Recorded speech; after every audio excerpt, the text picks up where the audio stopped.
Welcome back to another YouTube, guys. It is now 10 past 10 on a Sunday morning and I am flagging. I was up last night until 4 AM watching the boxing, watching Wardley Dubois. Unbelievable fight. A lot of you guys who follow me on this channel won't be interested too much in the boxing, but if you are and you didn't watch it, I am begging, go and take a look at the highlights when they got uploaded today. It was probably the single greatest heavyweight fight I have ever watched. But because of that, staying up until 4 AM, I am flagging now. So 10 past 10, caffeine's getting thrown in because we have got a busy day on the agenda today. So Sundays for me, now with the 8-week program we launched last week, are going to be going through check-ins with those guys.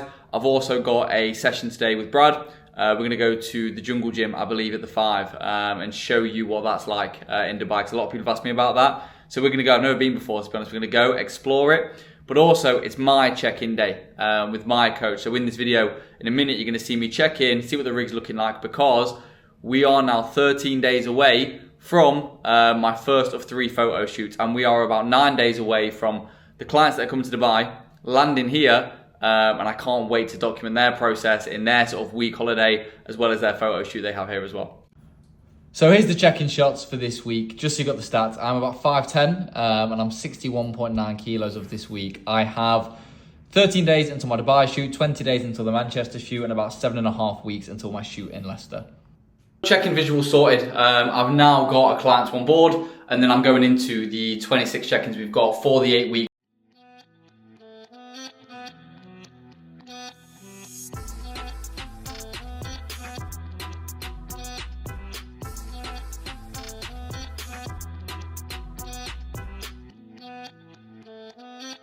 So that is the check-ins done for the 8-week physique. Now the check-ins are a little bit different, like I said.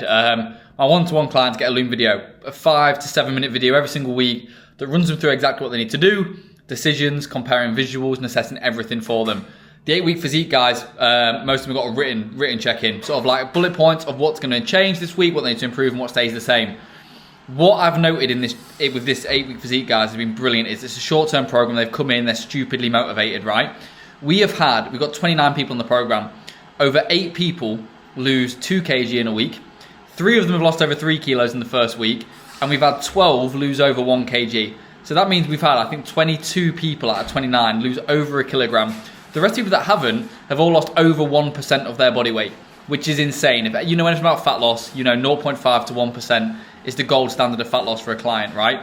Every single person, 100% hit rate at over 1% of their body weight, which is just insane. Most Brad White way possible ever. He told me a bit at my house at 2:30. It's now 22:03, and he just put on his story, I believe it was, it's Pugly there, put on his story like 15 minutes ago that he's just doing some onboardings for 2 lads joining his program. So not a chance Brad is going to be here before 3:30, which puts a spanner in my day because I've got more onboardings to do later, programs to design, calls to do for the group. So yeah, Brad, longest guy in the world, but it was positive for me though. I sent some visuals over to my coach Ben on Friday, post pump sessions. Had no front pump either. It was a back day, and I've got the confirmation that he's happy with where I am, and I'm going to get some high days this week. So I need them.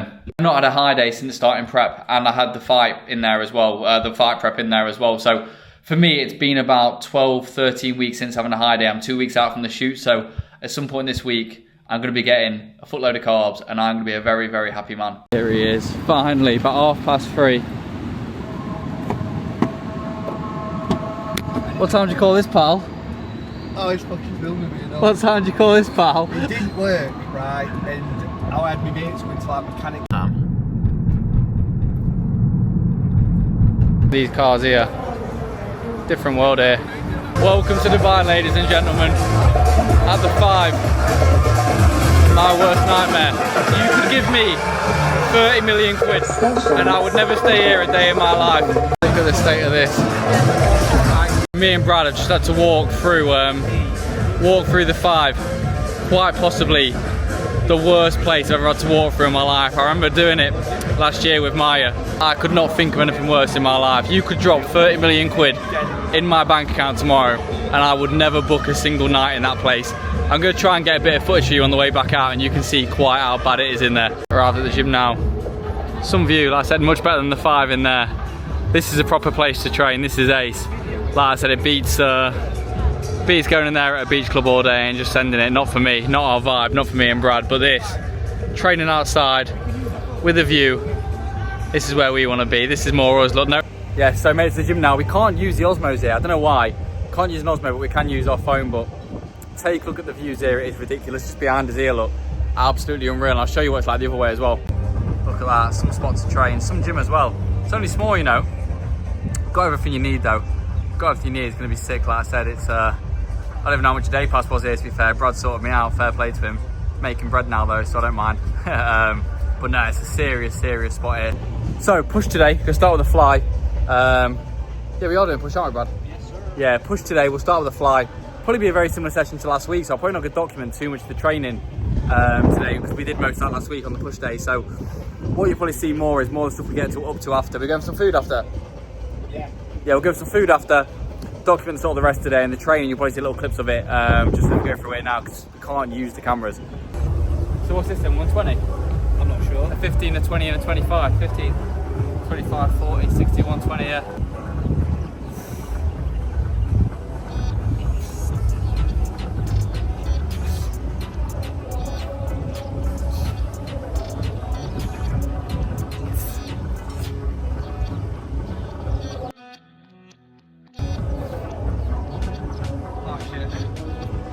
Ugly sheeps.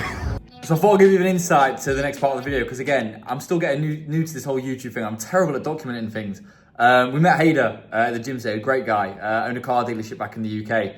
And he called us out to a bit of a pull-up competition, so me, Brad and Hader went for it. I thought I had to give some sort of insight into this, otherwise you're just going to think what is going on in the next bit. We're going to vlog this one. Yeah, come here. Pull-up challenge, let's see how many you can do.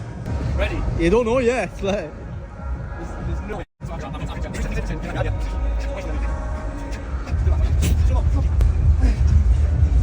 Get action over the bar, get action over the bar. Give me a chance. These are PTs as well. Yeah, I do about 5 or 6. 5. Go on, mate. 6. You've got it. 7. 8.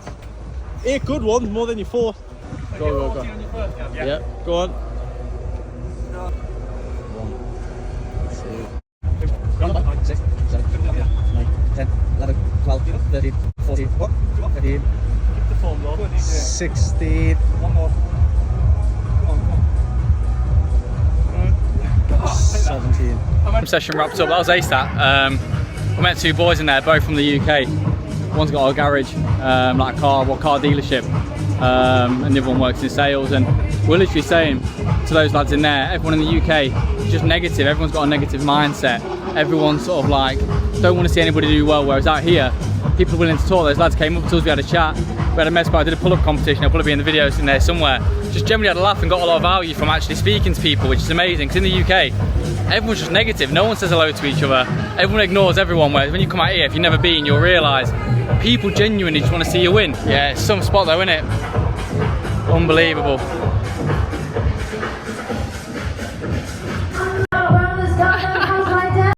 Wild turn of events here. Come to the 5 to train, and Mr. Brad here, he's fuming.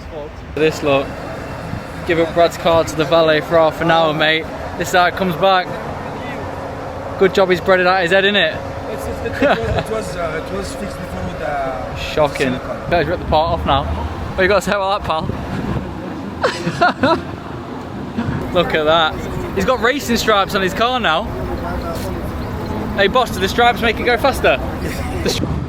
Brad, you wouldn't have had an issue, mate, if you got one of them instead. Proper car. Should have got one of them, pal.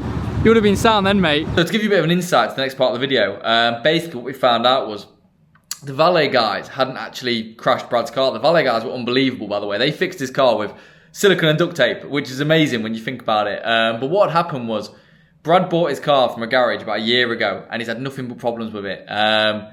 And what happened was his rear bumper had fell off because before he owned it, the car was clearly in an accident and it had been siliconed back on. And the weather is now so hot in Dubai that they've gone and parked his car in an outside car park with the heat coming down on his car, and it's basically melted his rear bumper off because the silicone's melted. So we decided, because it wasn't the valet guy's fault, they were ace. They actually fixed it and were legends. But we decided to go on a bit of a side quest, to go back to the garage to see if we could get Brad a new car.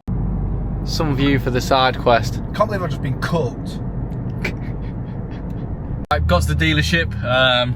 Pretty much the previous owners that sold Brad his dodgy car ain't there, don't work there anymore. So we took a little look at some M2s and some other cars, but nothing for Brad, so nobody's getting filled in today. And no one's getting a new car? No one's getting filled in, no one's getting a new car. Basically, Cooked. we should have just gone home. It's now what's the time? 7:30-ish? 7 o'clock, yeah. 7 o'clock on a Sunday night. I've got a whole YouTube to edit. I've got 2 onboarding calls to do. I thought this YouTube was our ticket to making £1 million as YouTubers. But Brad's let us down. Pretty much it for today. I feel like it's been a weird day for YouTube. We're meant to get more like insightful fitness content, but the whole car thing just threw us off completely. We went to go get some food and talk about training, talk about clients, talk about photo shoots. But now it is 9:15. So 9:15 it is now. We ain't gonna have any time to do any of that stuff. So I'm gonna stick my teeth into check-ins. I've got 36 check-ins that have come through from the team already. I'm gonna stick myself into these till about 11 PM. And before I get up tomorrow, I'm gonna do it all over again. So for me, guys, that is it for the week. I hope you are enjoying these videos. If you don't already and you are sort of, new here, drop me a follow on Instagram, right? That's where you're gonna get more day-to-days for what I do, and you get a real good insight for the actual coaching brand we're building here at Team DTC, which is the real power of what this is for. So, guys, I hope you enjoyed today. Hopefully next week there'll be a little bit more fitness-related content for you, because the week after that we have got Crofty coming over for his Dubai shoot, and I'm gonna document the whole thing, get it edited properly by a proper editor, and put together the sickest Team DTC going on tour sort of video. It's gonna be amazing.